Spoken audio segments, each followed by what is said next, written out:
Al Tablero con Fray Nelson. Aquel que ha sufrido la noche es el que mejor valora el amanecer. Aquel que ha padecido sed es el que más disfruta el vaso de agua fresca. Aquel que ha estado enfermo es el que se goza con mayor intensidad en la salud. Esa es la historia de un hombre llamado Agustín, San Agustín de Hipona, entre los siglos IV y V de nuestra era.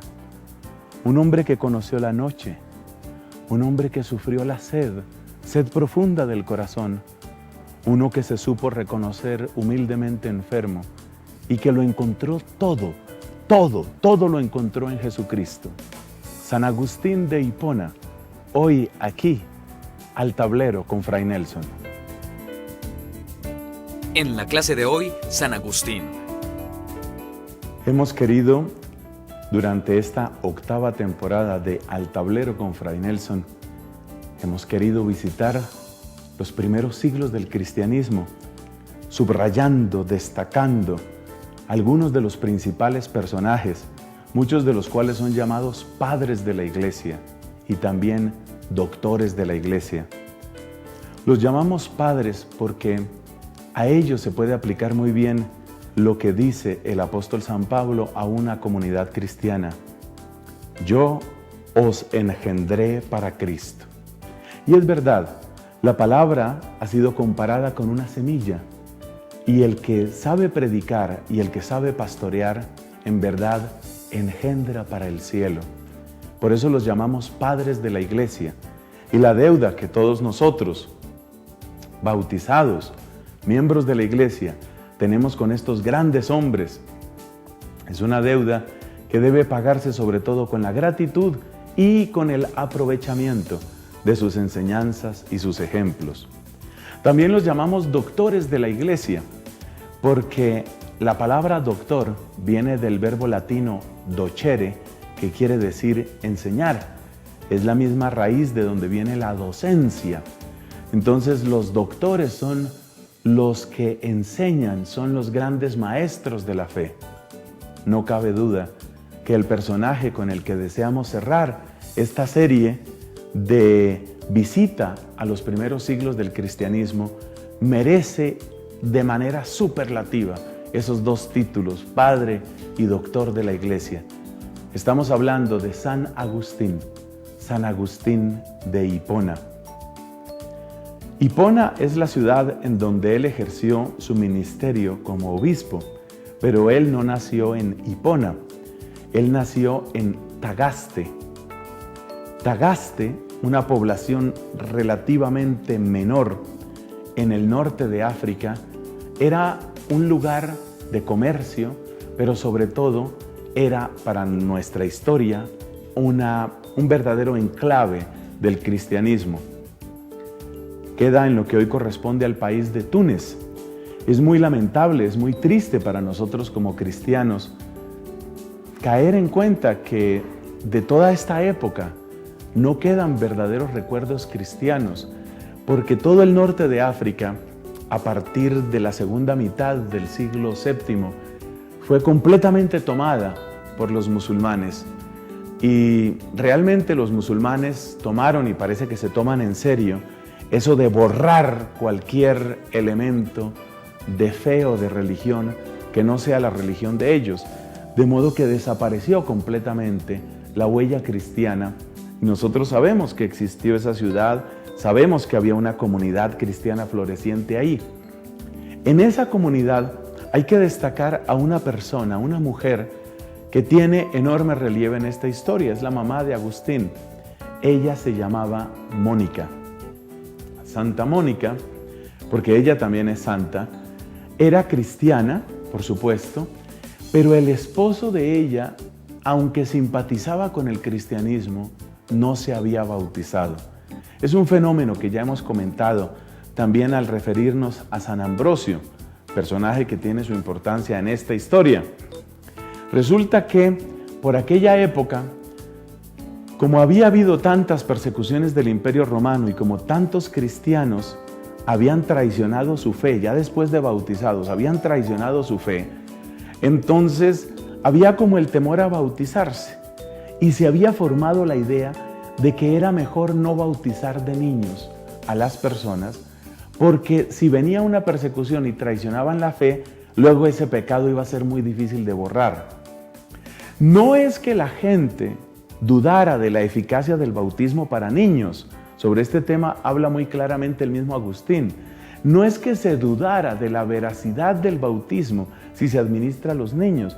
Era más bien una cosa, llamémosla práctica, una especie de temor, una especie de respeto humano o de respeto ante la fe que llevaba a que la gente no se bautizara. Y era relativamente frecuente, costumbre equivocada, pero así era en esa época, era frecuente que algunas personas estudiaban y conocían y más o menos practicaban los mandamientos de la fe cristiana, pero se bautizaban a veces incluso en su última agonía, ya para morir. Parece que el esposo de Mónica, que había sido pagano pero simpatizante del cristianismo toda su vida, el esposo de Mónica y padre de Agustín, recibió el bautismo en esas circunstancias. Él murió bautizado, pero se bautizó prácticamente en esa recta final, ya cercano a la muerte. Eso explica por qué Agustín, teniendo una mamá tan piadosa, teniendo una mujer tan creyente como primera maestra en la fe, sin embargo no recibió el bautismo. El primero que se opuso a ese bautismo fue el mismo papá de Agustín. Y esto lo lamenta Agustín. Agustín vino a convertirse muchos años después, pero él lamenta el hecho de no haber sido bautizado, porque él está convencido del poder de la gracia y él está convencido ya cuando se convierte de lo que puede hacer el Espíritu Santo de Dios en los bautizados ya desde la primera infancia. Así que nos quede claro, por favor, que Agustín, como pensador, y la historia misma de este hombre, de ninguna manera respaldan aplazar el bautismo. Fue simplemente un error, una costumbre errónea que era muy frecuente en aquella época por las persecuciones romanas. Veamos algunas fechas. Agustín nace en el año 354 en la ciudad de Tagaste, que ya dijimos que quedaba en la parte norte de África. Pero ese hombre, ese Agustín, que nace en familia cristiana y que no recibe bautismo, muy pronto se deja deslumbrar por ciertos oropeles de este mundo. Es un muchacho extraordinariamente inteligente. Él es talentoso, sabe lo que vale y empieza a desarrollar una gran ambición y una gran vanidad. Estas dos características de la juventud de Agustín le empiezan a llevar por unos caminos que no podían terminar bien. Ambicioso y vanidoso, acaricia su ego con el aplauso que gana con relativa facilidad a través de los estudios que ha realizado. Los estudios que Agustín realiza son de derecho, o sea, abogado, y también estudios de retórica. Lo que en aquella época se llama retórica corresponde lejanamente, pero sí que hay un puente con lo que en nuestro tiempo es la publicidad o es el marketing. Es decir, aquellas personas que tienen la capacidad de influir en la opinión pública, aquellos que tienen capacidad de persuadir a otros. A Agustín le fascinaba, especialmente en su juventud, le fascinaba eso de tener poder sobre una multitud. Él escuchaba con viva admiración y casi envidia a aquellos abogados que eran capaces de tomar la opinión de un jurado y con el solo poder de la palabra, con la sola expresión de la palabra, eran capaces de cambiarle la cabeza a la gente. Y eso era una expresión de poder, y ese poder fascinaba a Agustín. Entonces es ambicioso, es vanidoso porque le encanta la gloria humana, y además, muy pronto, junto con la caricia de la vanidad para su ego, viene el apetito de las caricias para su cuerpo. Entonces, tres son principalmente los defectos, tres son los pecados que hunden sus garras profundamente en el corazón y en la carne de Agustín: la ambición, deseo pues de riquezas y de poder.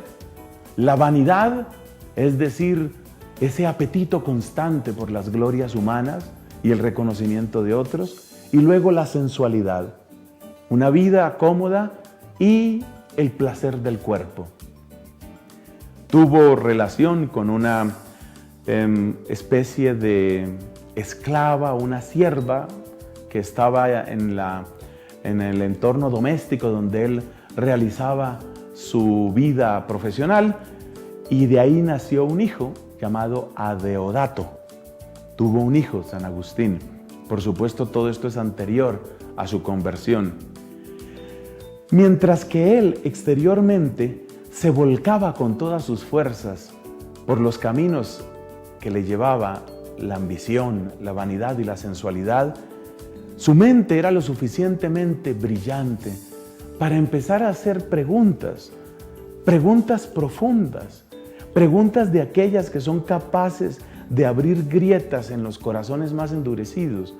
Por ejemplo, a Agustín le empieza a preocupar el tema de la verdad, porque él se da cuenta, como abogado que es, abogado litigante, él se da cuenta que los abogados muchas veces realizan una obra que se parece a la de los mercenarios. Así como el soldado que es mercenario, por una paga, es capaz de luchar contra el que sea y matar al que sea, independientemente de que lo merezca o no. Así también parece que en el mundo del derecho, en el mundo de las leyes, fácilmente se puede caer en la tentación de defender a cualquiera. Es decir, que es posible que el culpable quede libre y es posible que se condene al inocente, porque todo depende de quién tiene dinero para pagar el mejor abogado. Y aunque Agustín no era cristiano en esa época, sí tenía una conciencia, y él se da cuenta del impacto que eso tiene, se da cuenta de cómo el poder de la mentira hace daño. No es tan ciego, no es tan tonto como para que se le oculte esta realidad. Entonces él empieza a preguntarse por la verdad, y por eso, junto a sus lecturas y su preparación como retórico y como abogado, va entrando por los caminos de la filosofía. Le interesa mucho la filosofía platónica, la filosofía neoplatónica, y encuentra cierto consuelo en el mundo de la filosofía. Finalmente se matricula dentro de una escuela filosófica que parece dar razón de las ambivalencias y las pugnas que vemos en el mundo. Esa filosofía se llama el maniqueísmo. El maniqueísmo es la religión o es el pensamiento que surge de la predicación de un hombre llamado Manés. El maniqueísmo dice que hay dos dioses: el Dios bueno, que es puramente espiritual y que es el de la mente y el de los ideales y virtudes, y otro Dios que es el Dios malo y que es el Dios de la materia y el Dios de los sentidos y el Dios de los placeres, y que en la pugna entre estos dos principios, estos dos dioses, ahí es donde se juega la vida humana. Agustín entra con verdadero entusiasmo en la corriente maniquea, pero luego empieza a decepcionarse y en un momento dado ya no sabe qué hacer con su vida. Lleno de angustia sale de África y se va para Roma. Lo que él no sabe es que en Italia, al norte de Italia, le espera la mayor sorpresa de su vida. En un momento continuamos. Ya regresamos con Al Tablero con Fray Nelson. Seguimos con Al Tablero con Fray Nelson. Con este programa estamos culminando la 8ª temporada de Al Tablero con Fray Nelson. Muchas gracias a quienes nos han enviado sus mensajes de felicitación, mensajes de apoyo, especialmente porque hace poco culminamos el programa número 100. Es un hito interesante. Pero hay que seguir en comunicación. Hemos recibido sugerencias y queremos seguir recibiendo sugerencias sobre cuál debería ser nuestra 9ª temporada. Creo que nos vamos a inclinar por el tema de la defensa de la vida. Mira, tú puedes expresar tu opinión enviando un mensaje a esta dirección: Al Tablero con Fray Nelson. Eso se escribe así seguido: Al Tablero con Fray Nelson, sin espacios, sin guiones, @cristovision.org. Esa es la dirección a la que tú puedes escribir para darnos tus opiniones, para darnos tus preguntas, sugerencias, voces de ánimo. Y te regalo esta otra dirección, mira, amigos@fraynelson.com. Esta dirección corresponde al envío de material católico, evangelización católica todos los días a tu buzón de correo. amigos@fraynelson.com para recibir evangelización católica todos los días y al tablero con Fray Nelson @cristovision.org para las sugerencias y preguntas sobre este programa. Que Dios te bendiga.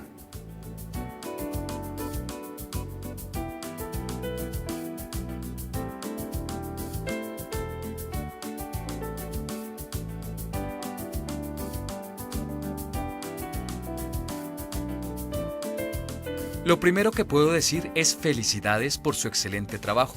Tengo poco tiempo en la tecnología, pero sus homilías me han ayudado mucho. Soy parte de un grupo de celebradores de la palabra y cada vez me ayudan más sus explicaciones. Dios los siga bendiciendo. Luis Montero.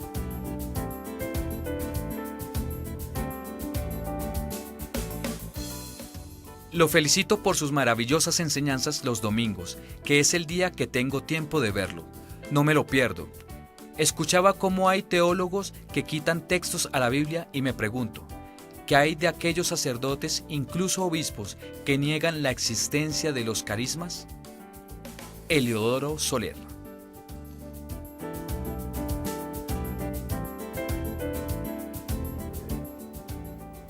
Estamos asomándonos al misterio hermoso del amor de Dios en la vida de un hombre de la antigüedad. Vivió entre finales del siglo IV y comienzos del siglo V. Su nombre, Agustín de Hipona. Nació en el año 354 en Tagaste. Fue un abogado brillantísimo. Fue un hombre de una oratoria poderosa. Llevado por la ambición, por la vanidad y por la sensualidad, su vida empezó a oscurecerse. Buscó entonces consuelo en la filosofía y en algunas religiones orientales, especialmente en el maniqueísmo. La religión maniquea se supone que predica que todo lo material es malo, el cuerpo es malo, porque todo lo material proviene de un Dios malo, un Dios que hizo la materia. Por supuesto, eso no tiene nada que ver con la Biblia, no tiene nada que ver con el cristianismo, pero Agustín, en su búsqueda insaciable de algo que le ayudara a entender su propio misterio, llegó a ser maniqueo durante unos cuantos años. Pero resulta que la misma inteligencia que Dios le dio, le sirvió como de antídoto frente al maniqueísmo. Porque, por ejemplo, él se dio cuenta que en la religión de los maniqueos, las cosas materiales se supone que son perversas. Pero luego se dio cuenta que los líderes de esa religión, a pesar de que eran muy elocuentes en sus discursos, pues eran muy ambiciosos y muy codiciosos, por ejemplo, para recoger dinero y para llevar una vida en donde no faltaban las comodidades materiales. Esa ruptura, esa incoherencia que él vio dentro de la secta de los maniqueos, realmente lo decepcionó profundamente. Pero lo principal de su decepción no estuvo afuera, en lo que él vio en otras personas. Su principal decepción estuvo adentro. Él se dio cuenta que por más que trataba de seguir esas enseñanzas y trataba de concentrarse en lo verdadero y en lo filosófico y en lo espiritual, sentía que su cuerpo, sentía que su vida llevaba una dirección diferente. Él empieza a sentirse desgarrado, profundamente desgarrado. Empieza a sentir que su vida, perdón la expresión que voy a utilizar, pero es que así lo sentía él, que su vida era un asco. Él siente que aunque pueda convencer al mundo entero de que él es feliz, por dentro está muerto. Se siente como un sepulcro, a pesar de que pudiera tener tanto éxito exteriormente, a pesar de que pudiera ganar tanto dinero. Él se daba cuenta que lo que él ganaba exteriormente jamás le iba a satisfacer porque su corazón estaba profundamente desasosegado. Por eso decide hacer una ruptura, un punto de ruptura en su vida y se va para Italia, va a la ciudad de Roma y se enferma terriblemente y después, atraído por la fama de un hombre llamado Ambrosio, del que hablábamos en nuestro programa anterior, va hacia la ciudad de Milán. Esto sucede hacia el año 386. Allá se encuentra con la mamá, con Mónica, que nunca había dejado de orar por él. Es uno de los ejemplos más bellos del poder de la oración de una madre. Mónica nunca dejó de orar por su hijo. Tenía 33 años Agustín cuando se bautizó. Esta es la fecha, 387, es la fecha de su conversión. Y en esa conversión tuvo muchísimo que ver Ambrosio, porque resulta que San Ambrosio era un hombre inteligente, muy inteligente, como Agustín. Era un tremendo orador, así como Agustín era un gran orador. Era un pensador brillante, así como Agustín era un hombre de intelecto. Pero Ambrosio tenía algo que Agustín no tenía. Tenía la coherencia de vida, es decir, Ambrosio era uno solo, era transparente. Lo que él mostraba por fuera era lo que él era por dentro.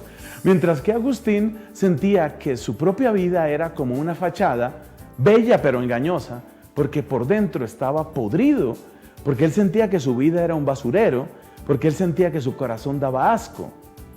Entonces Agustín, al encontrar a Ambrosio, encuentra una verdadera referencia, encuentra una verdadera luz. Y entonces empieza a prepararse para el bautismo. Esto es algo muy hermoso, muy bello. Cómo a través de la predicación y de la santidad de Ambrosio, Dios llama a este talento superior que era Agustín para que entregue todo lo que tiene, para que regale todo lo que tiene en el sentido de ponerlo a los pies de Jesús. Finalmente, recibe el bautismo en esta fecha, el año 387. Es un gozo muy grande para su corazón, que muy pronto se ve acompañado de una tristeza. Él descubre que tiene que volver a su lugar de origen, que tiene que volver a África, de donde él es, del norte de África, y quiere volver con la mamá, pero la mamá ya para aquella época estaba muy enferma. No es que fuera demasiado mayor, pero estaba muy enferma. Y finalmente la mamá muere. Algunas de las conversaciones que él tiene con la mamá se conservan en esa obra clásica que todo cristiano tendría que leer alguna vez en su vida. Se llaman las Confesiones. El libro de las Confesiones de San Agustín es uno de los grandes clásicos de la espiritualidad cristiana de todos los tiempos. Y en las Confesiones, Agustín cuenta algo de las conversaciones que tuvo con la mamá cuando ya ella realmente se encontraba muy avanzada en su vejez, en su enfermedad. Ella muere y su cuerpo, el de Mónica, queda en la ciudad de Ostia. Ese Ostia se escribe sin H, en la ciudad de Ostia, que es el puerto que sirve a la ciudad de Roma. Agustín, mientras tanto, vuelve al norte de África, vende todo lo que tiene, todo lo que había acumulado en una vida pues exitosa, pero de mucho pecado. Vende lo que tiene, lo da a los pobres y se recluye en una pequeña propiedad junto con un grupo de amigos para llevar una vida de oración, una vida monástica. Se vuelve monje. Después de convertirse, él descubre que no tiene otro amor en su vida, que no tiene otra razón para su existencia sino Jesucristo.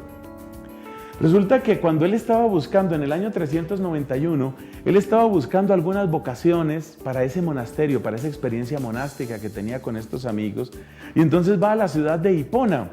Y cuando va allá a Hipona resulta que la gente pues lo reconoce porque el impacto de su conversión fue realmente muy grande en la gente que sabía quién había sido él. Y realmente presionan y realmente hacen mucha fuerza para que sea ordenado sacerdote. Y entonces en el año 391 él recibe su ordenación sacerdotal, apenas 4 años después de su conversión. En ese momento tiene unos 37 años de edad. 4 años después, entonces es elegido obispo en la ciudad de Hipona, que servía como de capital regional en toda esa parte del norte de África, y por supuesto tenía su área de influencia también en Tagaste, la ciudad natal de Agustín. Entonces en 395 es obispo. Es muy importante destacar en este momento de su vida cómo él toma lo que él había trabajado, lo que había cosechado de toda su vida, y lo pone al servicio de Dios.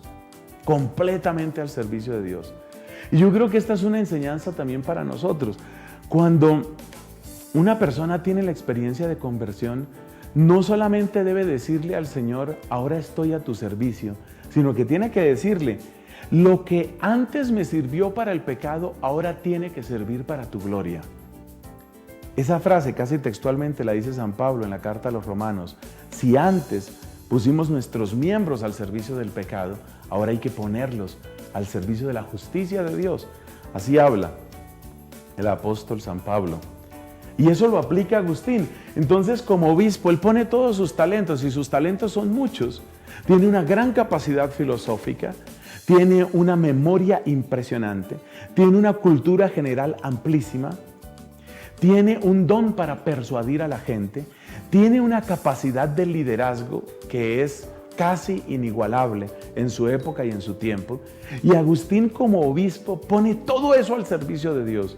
Es decir, empieza a escribir, a predicar y a gobernar aquella diócesis realmente con un solo propósito: que el Evangelio de Jesús alcance hasta lo más profundo de esos corazones. Las enseñanzas de San Agustín se han conservado, por bendita providencia de Dios, se han conservado muy bien, entre otras razones, porque él escribió mucho. Se encuentran tomos y tomos, son muchísimos volúmenes las obras de él. Destacan el comentario que hace a los Salmos, sus muchísimos sermones, el tratado sobre la Trinidad y muchas obras en las que destaca el papel de la gracia. Es decir, para Agustín, que tiene esta experiencia tan singular de conversión, es apenas evidente que la voluntad humana, después del pecado original y luego por tantos pecados que hemos cometido, la voluntad humana está muy debilitada, está muy fracturada. De modo que, en contra de las enseñanzas de un monje británico llamado Pelagio, Agustín va a predicar la primacía del amor, la misericordia y la gracia de Dios. Dios obrando en nosotros. Esa frase que tiene San Pablo en la carta a los Romanos es como un lema para Agustín: somos salvos por gracia y mediante la fe. Esta enseñanza llega a ser tan constitutiva de la predicación de Agustín que a él se le ha llamado el doctor de la gracia. Hacia el final de su vida, ya tenemos que acercarnos a esta fecha, que es triste por todo lo que este hombre pudo dar durante su episcopado. Hacia el final de su vida, Agustín escribe una de sus obras más conocidas, Ciudad de Dios.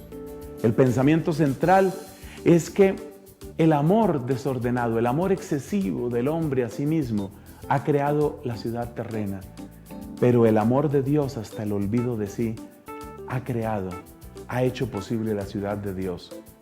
Esa obra es como el canto del cisne para Agustín. Es el último regalo que él da a la humanidad, contando cómo la plenitud de la palabra vivida en la comunidad cristiana es la expresión más pura del gozo del corazón humano y también del querer de Dios. Por favor, no se queden ustedes con esto.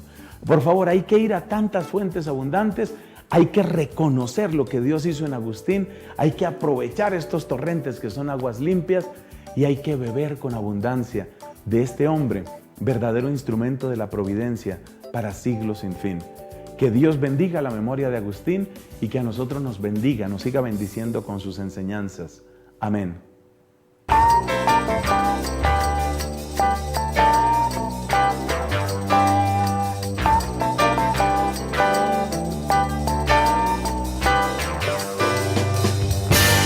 Al tablero con Fray Nelson.